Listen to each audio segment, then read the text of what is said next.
என்பர்களே, வரக்கூடிய காலகட்டங்கள் ஒரு அற்புதமான காலகட்டங்களாக அமையுதுங்க. ரொம்ப நாளாக எதிர்பார்த்து இந்த விஷயம் நடக்க போகுது. தொழிலில் நல்ல முன்னேற்றம் கிடைக்க போகுது. அதே மாதிரி இந்த ராசியிலேயே ஒரு முதன்மையான ஒரு ராசி அப்படின்னு சொல்லலாம். இந்த துலாம் ராசி அப்படின்னாவே ஒரு கஷ்டத்தை தாங்கி, அதோட துரோகங்களை தாங்கி, பல இன்னல்களை தாண்டி, குடும்ப பிரச்சனைகளை தாண்டி, குடும்பத்திற்காகவே வாழக்கூடிய ஒரு உன்னத பிறவி அப்படின்னு சொல்லலாம். இந்த ராசிக்காரர்களுக்கு இனி வரக்கூடிய காலகட்டங்கள் எப்படி இருக்க போகுது, இந்த காலகட்டத்தில் உங்களுக்கு எல்லாம் நடக்க போகுது அப்படிங்கிறத இந்த வீடியோவில் நம்ம தெரிஞ்சுக்க போகிறோம். ஸோ சிம்பிளான சில விஷயங்கள் நான் வந்து முன்னாடி சொல்லிடுறேன். குடும்பத்தில் நிம்மதியும் மகிழ்ச்சியும் காணக்கூடிய ஒரு அற்புதமான காலகட்டங்களாக இந்த காலகட்டங்கள் அமையுதுங்க. அதே போல் சில 4 விஷயங்கள் வந்து எச்சரிக்கையாக இருக்கக்கூடிய விஷயங்கள், சில விஷயங்கள் உங்களுக்கு சாதகமாக அமையக்கூடிய விஷயங்களாக இருக்குது. அந்த 4 விஷயம் என்ன அப்படிங்கிறது நான் வீடியோட எண்டில் நான் சொல்கிறேன். அதே மாதிரி சில பரிகாரங்களும் நான் வந்து உங்களுக்கு சொல்கிறேன். இது நீங்கள் வீட்டிலேருந்தே செஞ்சலாம், ஒன்றும் பெரிய இஷ்யூஸ் இல்லை. அதே மாதிரி பொருளாதார வசதிக்கு வந்து குறைவு எதுவும் இருக்காது. பொருளாதார சம்மந்தப்பட்ட எந்த விஷயத்துலையும் நீங்கள் வந்து இறங்கி போகணுன்னு அவசியம் இல்லை. உங்களுக்கு தேவையான அளவுக்கு ஓரளவுக்கு கிடைக்கும், ஓரளவுக்கு கிடைக்கும். அதாவது நிறைய பேர் இல்லை சார் ஒன்றும் கட்டுப்படி ஆகலை அப்படின்லாம் கமெண்ட் செக்ஷனில் பண்ணுவீங்க. இந்த காலகட்டம்லாம் ரொம்ப கொஞ்சம் பண ரீதியான விஷயங்களை கொஞ்சம் சிக்கலாக இருக்குன்னு சொல்லுவீங்க. அது தசாபுத்தியினுடைய மாற்றங்களாக இருக்குமே தவிர உங்களோட ராசியின்பால் அதுக்கான பிரச்சனைகளாக இருக்காது. அதனால் பொருளாதார வசதிக்கு குறைவு எதுவும் இருக்காது. புதிய முயற்சி எதாவது பண்ணீங்க, இல்லை புதுசாக ஏதாவது ஒரு திட்டங்கள் உருவாக்குறீங்க அப்படின்னா அந்த விஷயங்கள் வந்து உங்களுக்கு சாதகமாக முடியும். ஆனால் நீங்கள் எக்ஸ்ட்ரீமாக நினச்ச அளவுக்கு பலன்கள் கிடைக்குமான்னு சொல்ல முடியாது. நீங்கள் எதிர்பார்த்த அளவுக்கு கிடைக்கும். இது போட்டால் நம்மளுக்கு ஒரு வேளை லாட்ரி அடிச்சிருமோ அப்படிங்கிற ரேஞ்செலாம் இருக்காதுங்க. நீங்கள் போடுறது உங்களோட மன திருப்தியை வந்து சாட்டிஸ்ஃபை பண்ணும், அவ்வளோதான். அதே மாதிரி உடல் நலமும் சீராக தான் இருக்கும். மூன்றாவது நபர்கள் வந்து தலையீடு காரணமாக உங்களுடைய கணவன் மனைவி இருக்கீங்க, இல்லை காதலி இருக்கீங்க, இல்லை ஏதாவது ஒரு கமிட்மெண்ட்டில் இருக்கீங்க அப்படின்னா வேறு ஒருவர் தலையீடுனாலும் உங்களுக்கு வந்து சின்ன சின்ன வாக்குவாதங்களும், அதே மாதிரி ஒரு வித்தியாசமான ஒரு பேச்சுவார்த்தைகளோ உங்களுக்கு மேலே சந்தேகங்களோ இது மாதிரி ஏற்படுறதுக்கான ஒரு புதிய உணர்வு வர்றதுக்கான வாய்ப்புகள் அதிகமாக இருக்குது. புதிய உணர்வு, அதாவது உங்கள் மேலே சந்தேகமோ, இல்லை வேறு ஏதாவது வேறுபாடுகளோ, இல்லை ஏதோ ஒரு கருத்து வேறுபாடுகள் ஏதோ ஒன்று வந்து உங்கள் மேலே இருக்கிறதான வாய்ப்புகள் அதிகமாக இருக்குது. ஸோ அந்த இடத்துல உங்களுக்கு பொறுமை ரொம்ப அவசியம். வார்த்தைகளை மட்டும் விடக்கூடாது. அது 3வது நபர், அவங்க வந்து நீங்கள் ரொம்ப இன்வால்வ் ஆகணும் அப்படின்னு அவசியம் இல்லை. அவங்கள வச்சு நீங்கள் சண்டை போடணும் அப்படிங்கிற அவசியமும் கிடையாதுங்க. அதில் நீங்கள் கொஞ்சம் கவனமாகவே இருங்க. அதே மாதிரி இளைய சகோதரர் மூலமாக எதிர்பாராத காரியங்கள் வந்து உங்களுக்கு சாதகமாக முடியும். நீங்கள் ஆண்களாக இருக்கீங்க, பெண்களாக இருக்கீங்க அப்படின்னு இருந்தாலும் சரி, உங்களுடைய தம்பியோ தங்கையோ இருக்காங்க அப்படின்னாலும் சரி, அவங்க மூலமாக நீங்கள் எதிர்பாராத ஒரு விஷயம், இது வரைக்கும் நீங்கள் வந்து இவனால் இவ்வளோ நல்லது நடக்கும்னு நான் நினைக்கல, ஒரு விஷயத்துக்கு இவன் சப்போர்ட் பண்ண மாட்டான்னு நினச்சேன், சப்போர்ட் பண்ணுறான் அப்படிங்கிற மாதிரி உங்களுக்கு நல்லது நடக்குங்க. அதே மாதிரி வேலைக்கு முயற்சி செஞ்சிட்ருக்கீங்க அப்படின்னா நல்ல பதில் வந்து இந்த டைமில் கிடைக்கும். அது வெளிநாட்டு சம்மந்தப்பட்ட விஷயங்களில் இருக்கீங்க அப்படின்னா கொஞ்சம் ஜாக்கிரதையாக வரக்கூடிய தருணமாகவும் அமைதுங்க. வேலையில் இருக்கிறவங்களுக்கு அலுவலகத்தினுடைய சூழல் மகிழ்ச்சியை கொடுக்கும். அதே மாதிரி அன்றாட வாழ்க்கை தான் இந்த 15 நாட்கள் போகும். வெளிநாட்டு சம்மந்தப்பட்ட விஷயங்களில் வெளியுறவு பொருட்கள் அந்த மாதிரி ஏதாவது வியாபாரம்லாம் பண்ணிட்டுருக்கீங்க அப்படின்னா கொஞ்சம் இந்த டைம் ரிஸ்க்கு தான், கொஞ்சம் ரிஸ்க் எடுத்து தான் எல்லாமே பண்ணுற மாதிரி இருக்கும். ஏற்றத்தாழ்வுகள் கொஞ்சம் அதிகமாக சந்திக்கக்கூடிய நாட்களாக இருக்கும். நேற்று 1000 ரூபாய்க்கு விற்றது எனக்கு 500 ரூபாய்க்கு விற்குது, நாளைக்கு திடீர்னு 2000 ரூபாய்க்கு விற்கும். ஸோ இந்த மாதிரி ஒரு ஏற்றங்கள் கொஞ்சம் அதிகமாக இருக்கக்கூடிய காலகட்டங்களாகவும் அமைதியும் கொஞ்சம் பார்த்து பண்ணணும். அதே மாதிரி வியாபாரத்தில் எதிர்பாராத அளவுக்கு லாபமும் நீங்கள் ரொம்ப எச்சரிக்கையாக தான் பண்ணுற ரேஞ்சில் தான் இருக்குங்க. நீங்கள் ரொம்ப எதிர்பாராத அளவுக்கு கிடைக்கும் அப்படின்னா நீங்கள் வந்து ட்ரை பண்ணுவீங்க. ஆனால் முதலுக்கே வந்து கரெக்டாக வருமா அப்படிங்கிறது இந்த ஒரு மாத காலகட்டங்களில் கொஞ்சம் பார்த்து இருக்கணும். அதுலேயும் வெளிநாடை வந்து நீங்கள் பேஸ் பண்ணியிருக்கீங்க அப்படின்னா வெளிநாட்டு மக்கள் அல்லது எக்ஸ்போர்ட்டு இந்த மாதிரி விஷயங்கள்லாம் பேஸ் பண்ணியிருக்கீங்கன்னா ரொம்ப உங்களோட வாழ்க்கையை சமாளிக்கிறதே இந்த டைமில் கொஞ்சம் பெருசாக தான் இருக்கும். ஸோ அதனால் அதீத முதலீடுகள் போட்டு எதுவும் பண்ணாதீங்க. ரொம்ப டீப்பாகவும் எதுலேயும் உள்ளே போய் மாட்டிக்காதீங்க. போட்டிகளை சமாளிக்கக்கூடிய கடுமையான ஒரு காலகட்டமாக இருக்குது. பாடுபட்டு தான் இந்த நேரத்தில் வந்து நீங்கள் வந்து உழைச்சாகணும். ஸோ நீங்கள் ₹1 போட்டு வேலை செய்யக்கூடிய இடத்துல ₹1 போட்டால் போதும் அப்படிங்கிற நிலைமை இருந்தாலும் ₹2 போட வைக்கும். அதே போல் கொஞ்சம் நேரம் உழைச்சாவே போதும் அப்படிங்கிறது விடிய உங்களை வந்து உழைக்க வைக்கும். ஆனால் அவுட்புட் என்னமோ பார்த்தீங்கன்னா பழசில் எடுத்த அவுட்புட்டே தான் வந்திருக்கும். அதை நம்ம காப்பாற்றிக்கிறதே வந்து நம்ம எக்ஸ்ட்ரா உழைப்பும் எக்ஸ்ட்ரா அமௌண்ட்டும் போடுற அளவுக்கு இருக்குது. ஸோ அது மட்டும் கொஞ்சம் கவனமாக பார்த்துக்கோங்க.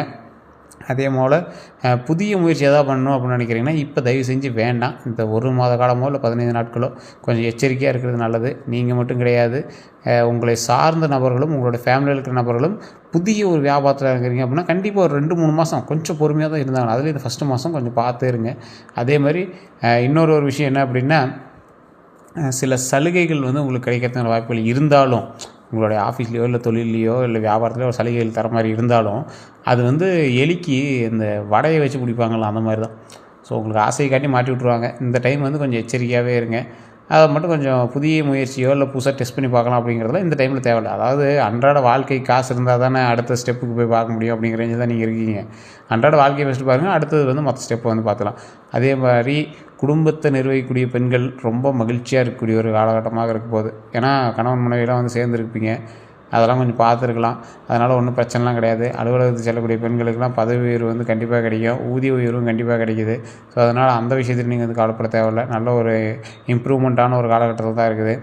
இந்த நாட்கள்லேயே நீங்கள் ரொம்ப எச்சரிக்கையாக இருக்கக்கூடிய நாட்கள் வந்து பார்த்திங்கன்னா 6ஆம் தேதி 7ஆம் தேதி தான். ஸோ அதில் இப்போ நீங்கள் 7ஆம் தேதி தான் இந்த வீடியோ பார்த்துருக்கீங்க அப்படின்னா ஒன்றும் பிரச்சனை கிடையாது. இதுலேயுமே வந்து ஒரு அற்புதமான ஒரு விஷயத்தை நான் சொல்கிறேன், கேட்டுக்கோங்க. இந்த காலகட்டங்கள் எல்லாமே திருமணமாகவர்களுக்கு திருமணம் அமையக்கூடிய ஒரு காலகட்டமாகவும் அமையுது. அதே மாதிரி குழந்தை பேர் இல்லாதவங்களுக்கு குழந்தை பேர் அமையக்கூடிய ஒரு காலகட்டமாகவும் அமையுது. உங்களுக்கு ராசியான எண் அப்படின்னு சொன்னால் 2, 6 தான். ஸோ அந்த 2 எண் வச்சு நீங்கள் வந்து இந்த டைமில் உங்களுக்கான எண் சம்மந்தப்பட்ட விஷயங்களுக்கு நீங்கள் வந்து பயன்படுத்திக்கலாம். அதே மாதிரி நிறைய பேர் கேட்குறது, துலாம் ராசிக்காரர்கள் வழிபடக்கூடிய தெய்வங்கள் யார் யாருன்னு கேட்டால் ஃபஸ்ட்டு உங்களோட குலதெய்வம் தான். குலதெய்வ வழிபாடு பண்ணிவிட்டு அதற்கப்புறமேட்டு லக்ஷ்மி நரசிம்மர் வழிபாடு பண்ணுங்கள். நிறையா பேருக்கு தெரியும் லக்ஷ்மி நரசிம்மர் வழிபாடு பண்ணால் மிகப்பெரிய நன்மை உண்டுங்கிறது எல்லாருக்குமே தெரிஞ்ச விஷயம் தான். லக்ஷ்மி நரசிம்மர் வழிபாடு உங்களுக்கு ரொம்ப ஆப்டாக பொருந்தக்கூடிய ஒரு ராசி இந்த துலாம் தான். அதே போல் இந்த காலகட்டத்தில் நீங்கள் லக்ஷ்மி நரசிம்மர் தான் வழிபட வேண்டிய ஒரு தருணமும் அமையுது.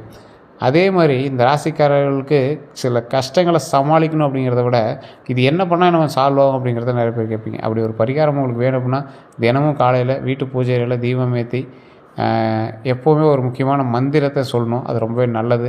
தினம் உங்கள் இறைவனை வணங்கினாவே போதுமானது. ஓம் லக்ஷ்மி நரசிம்மரே போற்றி, ஓம் லக்ஷ்மி நரசிம்மரே போற்றி, ஓம் லக்ஷ்மி நரசிம்மரே போற்றி அப்படின்னு தினம் 27 முறை சொல்லி பாருங்கள். ஓம் லக்ஷ்மி நரசிம்மரே போற்றி, ஓம் லக்ஷ்மி நரசிம்மரே போற்றி, ஓம் லக்ஷ்மி நரசிம்மரே போற்றி அப்படின்னு தினம் 27 முறை சொல்லி பாருங்கள். உங்களுடைய வாழ்க்கையில் மிகப்பெரிய நன்மை கிடைக்கும், கஷ்டங்கள் தீரும், கஷ்டங்கள் விலகும். அதே போல் இந்த ராசிக்காரர்கள் ஒரு முன்னே சொல்கிறது தான், தொழிலில் ஓரளவுக்கு பரவாயில்லையாக இருக்கும். பெரிய அவுட்புட்லாம் கிடைக்குமான்னு கேட்டால் கிடைக்காது. ஓரளவுக்கு அவுட்புட் கிடைக்கும், மன ரீதியான திருப்தி கிடைக்கும்.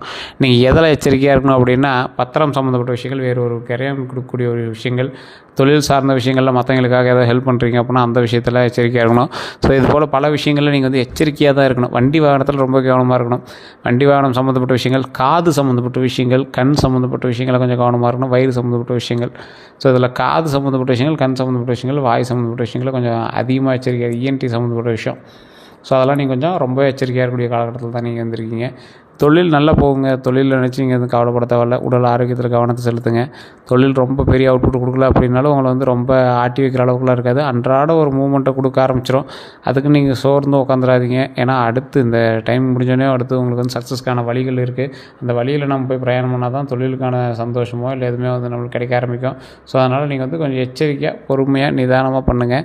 தொழிலில் நல்ல வெற்றி உண்டு. தொழிலில் எந்தளவுக்கு வெற்றி கிடைக்குமோ அந்தளவுக்கு வந்து சக்ஸஸ் இருக்குது. அந்தளவுக்கு உங்கள் மேலே பொறாமையும் நிறைய பேர் வச்சுருக்காங்க. அது பொறாமையை ஃபஸ்ட் நீங்கள் சரி பண்ணுங்கள். பொறாமையாக இருக்கக்கூடாது. அந்த மாதிரி சரி பண்ணிவிட்டு மற்றவர்கள் உங்கள் மீது படக்கூடிய பொறாமையை அந்தளவுக்கு நீங்கள் வந்து வெளியே உங்களோட அவுட்புட்டை தெரிவிக்காதீங்க, காட்டாதீங்க. பணம் வாங்கியிருக்கீங்க சார், நீங்கள் ஒரு நகை வாங்கியிருக்கீங்க, போட்டுட்டு வெளியே போயிட்டு இருந்தால் தான் கெத்தாக இருக்கும் சார். இப்போதைக்கு அதை வெளியே காட்டணும் அவசியம் இல்லை. நீங்கள் வாங்கி வச்சுக்கலாம், இன்வெஸ்ட்மெண்ட்டாக வச்சுருங்க. வெளியே காட்டணும், பில்டப் காசு காட்டணும் அவசியம் இல்லை. சார் கார் வாங்கி நிறுத்தலை சார் அப்படின்னா கொஞ்சம் பொறுமையாகவே பண்ணுங்கள். ஏன்னா அதெல்லாம் வந்து உங்களுடைய பேருக்கு வந்து முன்னாடி கொண்டு வந்துருமே தவிர மற்றபடி அது செட் ஆகுமா அப்படின்னு தெரியாது. அதெல்லாம் நீங்கள் வந்து முன்னாடி எச்சரிக்கையாக பார்த்து பண்ண வேண்டிய ஒரு காலகட்டமாகவும் அமையுது. திருமணத்துக்காக காத்துட்டு இருந்தவங்க இந்த டைமில் நீங்கள் ஸ்டெப் எடுத்தீங்க அப்படின்னா சில தடைகளை தாண்டி சில நற்செய்திகள் வந்து அமையும். ஒரு சிலருக்கு ஓகேவே ஆகிடும், ஒரு சிலர் கொஞ்சம் யோசிச்சு தான் ஆகும். அதே மாதிரி குழந்தை பிறக்கிறவங்களுக்கு நல்ல வாய்ப்பு தான். ஸோ கண்டிப்பாக பழனியிலக்கூடிய திருஆவினங்குடியை வழிபட்டுட்டு வாங்க, ரொம்பவே நல்லது நடக்கும். அதே போல் ஒரு வெறு வயிற்றில் கொஞ்சம் உடல் ஆரோக்கியமாக வச்சுக்கோங்க. அப்பப்போ நல்லா உடல் கழிவுகள்லாம் வெளியாகிற மாதிரி நல்லா உடம்பு கொஞ்சம் க்ளீனாக வச்சுக்கோங்க. உடல் கழிவுகள் உடம்புல தேங்கவே கூடாது, அது மாதிரி பார்த்துக்கோங்க. அதே போல் இன்னொரு விஷயம், ஒரு 10 பேருக்காவது அன்னதானம் கொடுங்க. அன்னதானம் கொடுக்கும்போது அவங்களுக்கு தேவையான அளவுக்கு தண்ணி வைங்க. அது ரொம்ப ரொம்ப நல்லது, ரொம்ப ரொம்ப நன்மையை வந்து அள்ளி கொடுக்கும். தொழிலில் நல்ல முன்னேற்றம் கிடைக்கக்கூடிய ஒரு காலகட்டம் அப்படிங்கிறனால தொழில் சம்மந்தப்பட்ட விஷயத்தில் இன்னுமே கொஞ்சம் எச்சரிக்கையாகவும், ஒரு 100 மடங்கு உழைப்பு அதிகமாகவே போட்டாகணும். ஸோ 100 மடங்கு உழைப்பு அதிகமாக போடுறீங்க அப்படின்னா நீங்கள் எதில் இன்னும் கொஞ்சம் பார்த்து பண்ணுற வேண்டிய காலகட்டம் அப்படின்னா தொழில் முன்னேற்றம் உண்டு, கல்வி முன்னேற்றம் உண்டு. உங்களை சார்ந்திருக்கக்கூடியவர்களுக்கு நீங்கள் தான் ஹீரோவாக இருப்பீங்க. இனி வரக்கூடிய காலகட்டத்தில் நீங்கள் தான் ஹீரோவாக இருக்க போகிறீங்க. அதே மாதிரி வேறு எந்த சந்தேகங்கள் இருக்குது அப்படின்னாலும் மறக்காமல் கமெண்ட் செக்ஷனில் பற்றி விடுங்க. முன்னாடியே சொன்னதான், நீங்கள் வழிபடக்கூடிய தெய்வம் லக்ஷ்மி நரசிம்மர். லக்ஷ்மி நரசிம்மரை நீங்கள் எங்கேயாவது பார்த்தீங்க அப்படின்னா அந்த கோயிலில் ஒரு நெய் விளக்கு தீபம் ஏற்றி, 2 நெய் விளக்கு தீபம் ஏற்றி ஜஸ்ட் கால் பண்ணி பேசி தெரிஞ்சுக்கோங்க. கீழே இருக்கக்கூடிய நம்பர், கான்டாக்ட் நம்பர் டீட்டெயில்ஸ் கொடுத்து அந்த நம்பர் கால் பண்ணி பேசி தெரிஞ்சுக்கோங்க. அந்த நெய் தீபம் ஏற்றிட்டு அந்த இடத்துல உங்களோட பிரச்சனைகளை சொல்லி சால்வ் பண்ணி தெரிஞ்சுக்கலாம். உங்களுடைய பிறந்த தேதி, பிறந்த நேரம், பிறந்த ஊர், இதை கீழே கூடிய நம்பருக்கு ஃபோன் பண்ணி பேசி தெரிஞ்சுக்கிட்டீங்க அப்படின்னா அந்த இடத்துல நீங்கள் லக்ஷ்மி நரசிம்மர் முன்னாடி உங்களுக்கு என்ன வேணுமோ நெய்வேலை கேட்டு நீங்கள் வழிபடும்போது லக்ஷ்மி நரசிம்மர் அள்ளி கொடுப்பார், சந்தோஷத்தை அள்ளி கொடுப்பார். நிறைய பேருக்கு தெரியாத ஒரு விஷயம் இதுதான். ஸோ வேறு யாருக்காவது தகவல் வேணும் அப்படின்னா ஜஸ்ட் கால் பண்ணி தெரிஞ்சுக்கோங்க. கீழே டிஸ்கிரிப்ஷன் நம்பர் கொடுத்துட்டு ஃபேஸ்புக்கில் நம்பர் கொடுத்துருக்கேன். அதே மாதிரி நம்ம பேஜ் ஃபாலோ பண்ண வந்தால் ஃபாலோ பண்ணிக்கோங்க. நம்ம சேனலை சப்ஸ்கிரைப் பண்ண வந்தால் சப்ஸ்கிரைப் பண்ணிட்டு அதில் ஆல் அப்படின்னு கிளிக் பண்ணி அதில் வந்து ஆல் அப்படின்னு கிளிக் பண்ணி உங்களோட நண்பர்களுக்கு பகிருங்க. எல்லோருக்கும் நன்றி நண்பர்களே.